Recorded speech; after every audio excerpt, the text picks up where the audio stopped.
People, oh boy, it's like they think their videos are better than they are, honestly.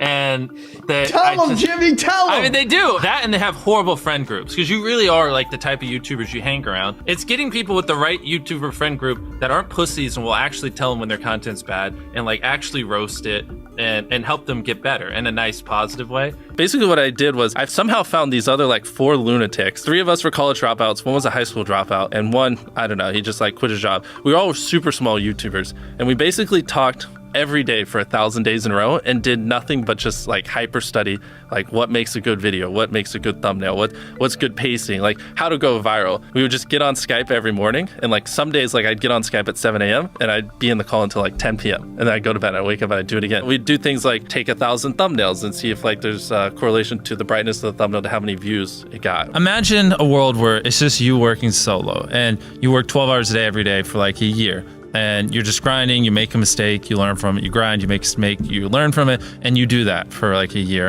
And then imagine a different world where you have 4 friends who are also equally grinding in something similar. Friend number 1 makes a mistake on Friday, he teaches the other 4 people. Friend number 2 makes a mistake the next week, teaches everyone. And then like you're all learning from each other's mistakes. You're all constantly studying 24/7 and downloading each other. Like after a year, you're like 2 years ahead of the guy who was just solo. Do you frequently go that far out of your way to capture the thumbnail? Yeah, I mean, of course, everyone should. If people don't click, they don't watch. So you want to give them something to click. Something a lot of people forget is like unsuggested on phones, thumbnails are really fucking small. So like people are editing thumbnails full blown on their computer, and when you shrink it down, you can't see. We try to all around be above the rest. Anyone can clickbait, but do you actually like deliver on it? We say we put 100 million Orbeez in the backyard, we put 100 million Orbeez in the backyard. Your title and thumbnail set expectations. Like what you're saying is like, I like bananas. And what you need is bananas are the best goddamn food on the planet. Like that's the type of opinion you need. Like you need some, no, the audience didn't like that video. If I wasn't retaining a viewer, just would it make sense for you to promote it? Why would you promote a 10-minute video that people watch on average a minute and a half? I mean, every video, even the stupid ones, I learned something, you know, and that's something I try to make a very big point of is like, no matter how bad we mess up, like we sometimes have videos that have horrible retention. It's just like,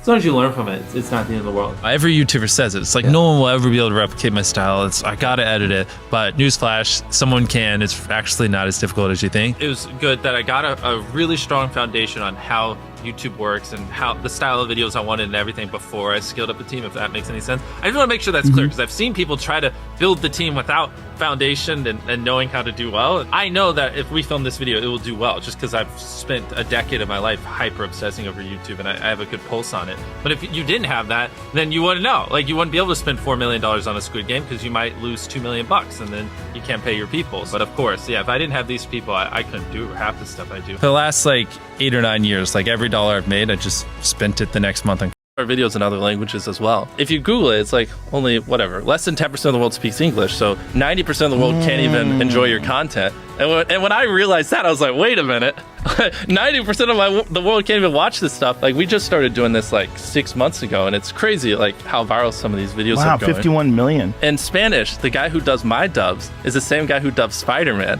We managed to convince him. So a lot of those comments are like, why does he sound like Spider-Man, or is MrBeast Spider-Man? To me, what's important is click-through rate, getting people to click on your video, and then average view duration, average Sets it so far apart that it's basically, in my head, it's like, why would you not watch it? Viewers aren't stupid. They can tell when you know, half ASS, I don't know if I'm allowed to curse, a video, or if you like really put in effort. And like if they can tell you're putting in a lot of effort, they're gonna be more likely to click on future videos. And that snowballs. And because once you build that trust, they get to a point where it doesn't matter what you upload. They just know it's high effort and they just know it's great. And they're just conditioned just to watch because you have a good track record. And so with filming, it's just like trying to make sure we're doing everything we can, and no matter how expensive it is, no matter how much time it takes, to make the best video possible. A lot of people, if they gave away 100 grand, they would make a huge deal about it. But we're, you know, sometimes we're just like, yeah, here's 100 grand. Like, thanks for watching, bye. Doing it that way makes it more fun and just more interesting. So I like to keep a little bit of it mysterious because I think that's what people enjoy. A lot of people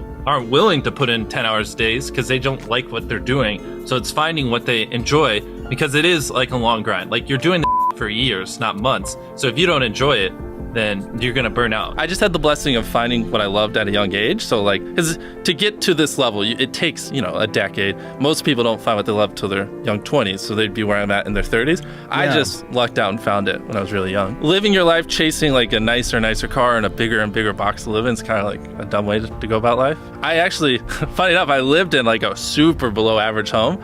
And I kind of learned why famous people don't live in below average homes, because someone broke in, stole everything I owned. So I had to get a little nicer house for security reasons. But before I was robbed, I mean, like my place is like a little duplex, $700 a month. You get a roommate, it's $360